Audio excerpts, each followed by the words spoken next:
su tutte le vittime, perché chi muore in questa maniera sempre chiediamo a Dio che abbia veramente che lo abbia in gloria. Vivono in mezzo ai veneti chi da poco, chi da molti anni. Sono i musulmani di casa nostra oggi riuniti nella preghiera del venerdì, quella in cui i sermoni degli imam, ispirati dal Corano, risvegliano le coscienze degli islamici e in questa giornata, tinta del dramma francese che sembra non finire più, le preghiere di molti nelle moschee del Veneto sono state rivolte alle vittime del massacro di Charlie Hebdo col suo strascico di sangue.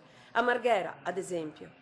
Un attentato criminale, non ha nessuna attenuazione, non ha nessuna giustificazione. A Treviso, alla moschea di Via Pisa. Non tutte le persone che dichiarano la loro appartenenza all'Islam lavorano a favore dell'Islam.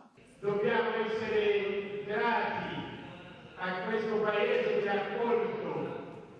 E davanti alla moschea di Pontevico d'Arzere a Padova tutti asseriscono chi compie tali abomini non è un musulmano. Non si fa per l'Islam quella roba, non fa parte dell'Islam. Non credo che sono musulmani, quello che fa quella roba non è musulmano. Nessuno può fare la giustizia da sé e questo è vietatissimo, anche vivendo in questo territorio, in Europa dobbiamo aderire alla giustizia del paese dove viviamo. Quanto questa tragedia inciderà sulle vite dei musulmani che lavorano, vanno a scuola o hanno gli amici in terra veneta?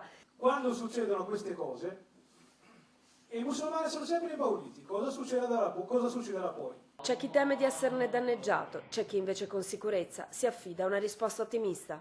Io sono sicuro che questa cosa passerà e tutto dopo capiscano che musulmani giusto, vere, che non fanno queste cose.